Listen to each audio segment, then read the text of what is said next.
Hello दोस्तों, आज का हमारा टॉपिक है लॉकिंग बाय टैब वॉशर। ठीक है, तो आज हम लॉकिंग बाय टैब वॉशर बनाएंगे कि उसकी लॉकिंग कैसे होती है किसी नट में। तो हम इसके लिए एग्जांपल लेंगे। नट बोल्ट की असेंबली हमारी हेक्सागोनल नट की है, ठीक है, और उसके साथ हमारा बोल्ट लगा हुआ है, ठीक है, जिसको हमने ब्रेक करके दिखा रखा है, मीन सेक्शनिंग में दिखा रखा है, क्योंकि हमें आगे की लेंथ की जरूरत नहीं है। हमें यही हमारा टैब जो वॉशर होता है वो बोल्ट नट के पास ही लगता है, इसलिए हमें इतने पार्ट्स को ही दिखाना होता है अगर हमें ड्राइंग ड्रॉ करनी है। तो चलो स्टार्ट करते हैं हम। वीडियो अच्छी लगी तो लाइक एंड कमेंट कर देना, चैनल को सब्सक्राइब कर लेना, ठीक है। तो स्टार्ट करते हैं। तो आप देखेंगे दोस्तों, हमारा जो हेक्सागोनल बोल्ट है अक्रॉस फ्लैट रखा हुआ है, अक्रॉस कॉर्नर ऐसा होता है, अक्रॉस फ्लैट ऐसा होता है, ठीक है। अक्रॉस फ्लैट वैसा होता है, दो फ्लैट्स हमें दिखे यहाँ से, ठीक है। तो हमारा क्रॉस फ्लैट रखा हुआ है, तो क्रॉस फ्लैट की लेंथ कितनी होती है, डिस्टेंस कितनी होती है यहाँ से लेके यहाँ तक, ये होती है 1.5D प्लस 3, ठीक है, 1.5D प्लस 3। तो डी हमारा 40 mm का हम यहाँ पे ले रहे हैं। आप यहाँ पे 20 भी ले सकते हो अपनी मर्जी से, या 30 भी ले सकते हो, आपकी मर्जी है, लेकिन मैं यहाँ 40 mm ले रहा हूँ, ठीक है। तो 1.5D प्लस 3 कितना हो गया हमारा, डी 40 रखने पे 63 mm, ठीक है। तो 63 mm का हाफ इधर, 63 mm का हाफ इधर ड्रॉ करते हैं। मीन्स 63 mm का हाफ कितना हो गया, 31.5, ठीक है। 31.5 हम कैसे ड्रॉ करेंगे, 31.5 ड्रॉ करने के लिए सिंपली हमें क्या करना है, जो 31 है, 31 हमारा जो है उसको 31.5 पे ले लेना है, मतलब 31 और 32 के बीच में हम अपना ड्राफ्टर सेट कर लेंगे, ठीक है। तो 31.5 इधर left side, 31.5 right side draw करते हैं। तो ड्रॉ करते हैं, ठीक है।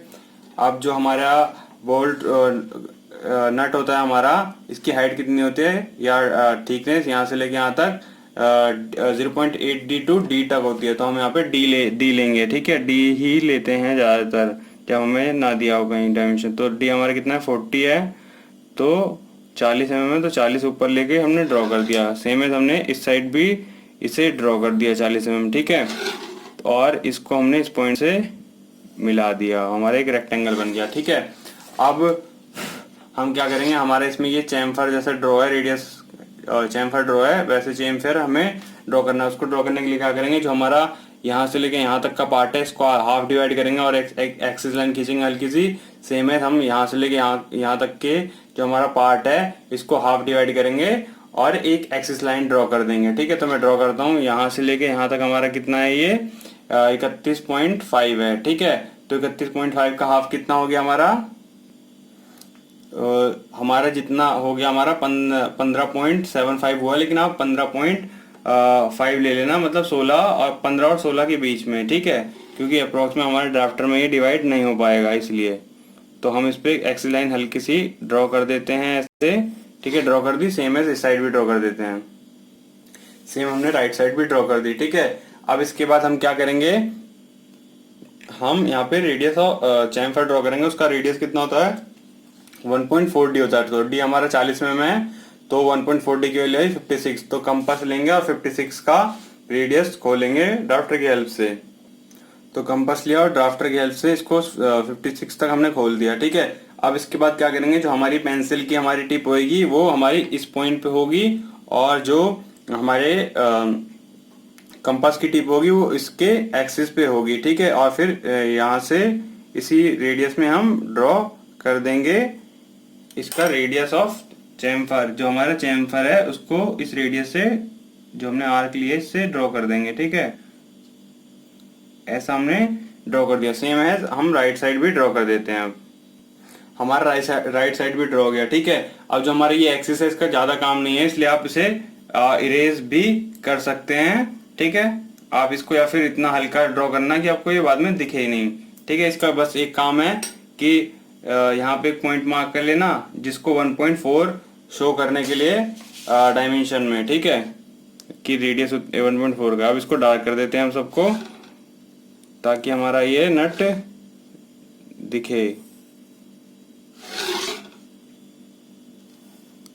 तो हमने इसे डार्क कर दिया। इतना ड्रॉ करने के बाद अब क्या करेंगे, जो हमारा इसमें बोल्ट लगा है, बोल्ट का जो साफ्ट वाला पार्ट है, जिस पे थ्रेड कटे होते हैं, साफ्ट वाले पार्ट पे वो ड्रॉ करेंगे। उसकी लेंथ, उसका डायमीटर हमारा कितना है, डी है। ठीक है, डी मतलब डी हमारा यहाँ पे 40 है, तो 40 ड्रॉ करेंगे तो 20 इधर 20 उधर, और इसको सर्टेन लेंथ पे ड्रॉ करना है, ड्रॉ करना है लेंथ पे, क्योंकि इसकी डायमेंशन की हमें ज़्यादा ज़रूरत नहीं होती है। ठीक है, बस इसको शो करने के लिए, दिखाने के लिए होती है। और ऐसे ही हल्का सा ऊपर ड्रॉ कर देंगे। ठीक है, सेम है, हमने इस पॉइंट को मार्क किया था जो 20 लेफ्ट साइड 20 राइट साइड, उसको भी हम ड्रॉ कर देंगे। ठीक है, ऐसे ड्रॉ हो गया। और यहाँ से लेके यहाँ तक की डिस्टेंस हमारी कितनी थी, हमारी थी 40 mm। ठीक है, मतलब 20 इधर और 20 यहाँ से लेके यहाँ तक। ठीक है, अब क्या करेंगे, इसको हम ब्रेक करके दिखा देते हैं, क्योंकि हमें सेक्शनिंग में दिखाना है कि हमने इसे कट कर दिया, इसके आगे का पोर्शन हमें नहीं दिखाना है, इसीलिए। ठीक है, तो मैंने कर दिया। इसको ड्रॉ करने के बाद अब जो हमारा ये वाला पॉइंट है, इसको हम इससे ऊपर मिला देते हैं। ठीक है, हमने ये मिला दिया, और इस पे हमारी जो ये फिलेट ड्रॉ हो रखी है, इसको ड्रॉ कर देते हैं डायरेक्टली।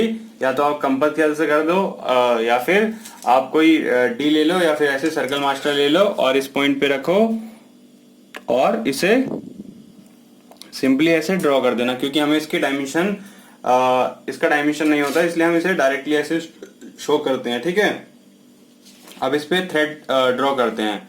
तो ये हमारा थ्रेड इस साइन में दिखाया हुआ है, इस साइन में हम थ्रेड ना दिखा के हम इसको सिंपली थ्रेड जैसे कन्वेंशन करते हैं, इस थ्रेड का साइन होता है हमारा दूसरा, उसके थ्रू दिखाएंगे, जिससे हमारा टाइम सेव होगा। तो वो क्या होता है कि उसके अंदर का डायमीटर जो होता है हमारा 0, मतलब जहां तक थ्रेड कटा होता है ना, वो उसका डाया कितना, मतलब उसकी डिस्टेंस क्या होती है, 0.2d तक होता है। 0.2d की जितनी वैल्यू आएगी, मान लो 8 आई, तो 4 लेफ्ट साइड यहाँ से लेके यहाँ तक 4 mm डिस्टेंस, और राइट साइड 4 mm प्लस होगी, तो 8 आएगी टोटल ये। ठीक है, तो 4 mm इधर। ठीक है, या फिर एक दूसरा तरीका है, 0.8d का डाया मार्क कर लेंगे हम इसकी हेल्प से, जो हमारा एक्सिस है। ठीक है, तो मान लो हम यहाँ पे कैलकुलेट नहीं कर रहे, डायरेक्ट ड्रॉ कर देते हैं। मान लो हमारा यहाँ से इस पॉइंट से लेके इस पॉइंट तक 0.8d है। ठीक है, तो हमने इसको मार्क किया, और इस पॉइंट से हमने ऊपर तक ऐसे ड्रॉ कर दिया, और यहाँ तक ड्रॉ कर दिया। सेम है, हमने इस पॉइंट से जो हमने मार्क किया था 0.8d का डाया का, उससे हमने यहाँ तक ड्रॉ कर दिया, तो हमारा ये थ्रेड दिखाएगा। ठीक है, यहाँ से लेके यहाँ तक 0.8d शो कर रहा है। ठीक है, ये वाला पोर्शन, और यहाँ से लेके यहाँ तक प्लस यहाँ से लेके यहाँ तक शो कर रहा है हमारा 0.2d। ठीक है, 0.2d शो कर रहा है।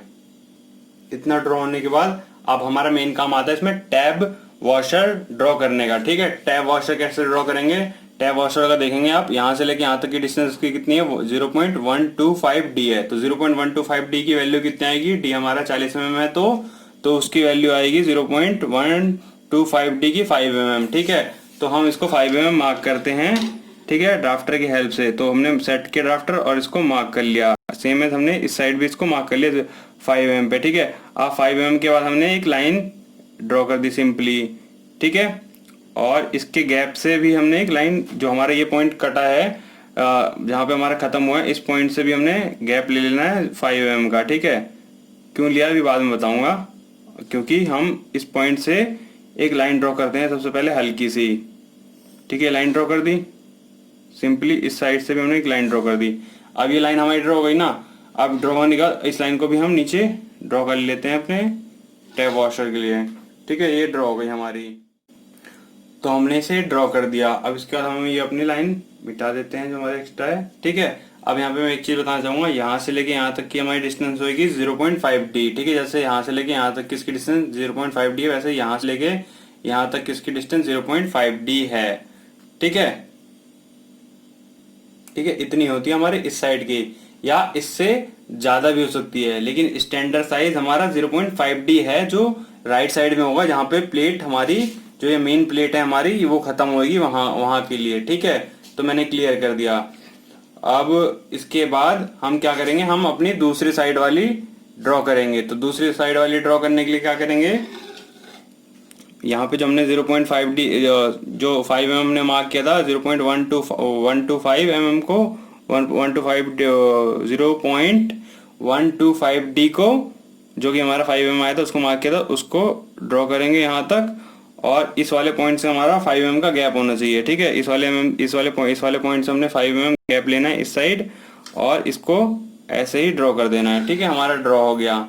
इसके बाद हम क्या करेंगे, हमारा यहाँ से लेके यहाँ तक की डिस्टेंस कितनी होनी चाहिए, 0.5D। तो D हमारा कितना है यहाँ पे 40 mm का है, तो 0.5D मीन्स हाफ, तो 20 हो गया ना। तो 20 ऊपर मार्क कर लेंगे और इसको डार्क कर देंगे, ठीक है।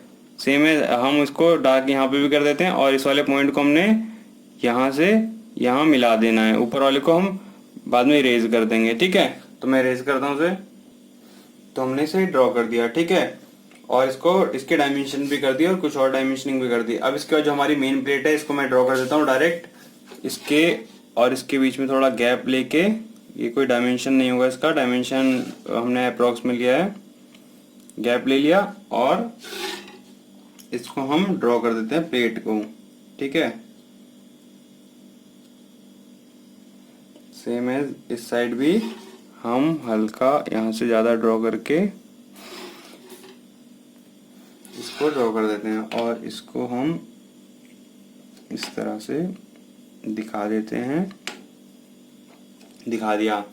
अब जो हमारा ये टैब वॉशर है ना, इसको हम इस डायरेक्शन में 45 डिग्री पे हैच करते हैं, अपने ड्राफ्टर को सेट कर लेते हैं 45 डिग्री पे, ठीक है। यहाँ से 45 डिग्री हमारा इतना है, और इस पॉइंट से हमने इसे हैच किया ऐसे कुछ, है ना। और ध्यान देना आपकी जो हैचिंग है 45 डिग्री पे हो, प्लस जो कांस्टेंट डिस्टेंस पे होनी चाहिए, ठीक है। तो मेरी यहाँ पे थोड़ी शायद कांस्टेंट डिस्टेंस पे ना हो, क्योंकि मैं यहाँ पे जल्दबाजी में कर रहा हूँ। आप इसको ध्यान से करना, ठीक है। तो ऐसे पूरे में कर देता हूँ। तो यहाँ तक मैंने कर दिया, ठीक है। ड्राफ्टर को 0 पे सेट करेंगे, 0 पे सेट कर दिया। आप सेम है जैसे हमारी मेन प्लेट है, इसमें भी हैच करेंगे, लेकिन डायरेक्शन हम चेंज कर देंगे। हमारी पहले इस डायरेक्शन में हैच की थी, अब इस डायरेक्शन में हैच करेंगे 45 डिग्री पे। तो ड्राफ्टर को हम पिछली बार हमने एंटी क्लॉकवाइज घुमाया था, इस बार क्लॉकवाइज घुमाएंगे, ठीक है। और 45 डिग्री पे हैच कर देंगे। तो हमने इस पे मेन प्लेट पे भी हैचिंग कर दी, ठीक है। तो आप यहाँ पे देख पा रहे होंगे, ये है हमारा लॉकिंग बाय टैब वॉशर, ठीक है, असेंबली। तो आपको ये वीडियो कैसी लगी, लाइक एंड कमेंट करके बताएं। चैनल को सब्सक्राइब ना किया हो तो प्लीज इसे सब्सक्राइब कर लें। Thank you.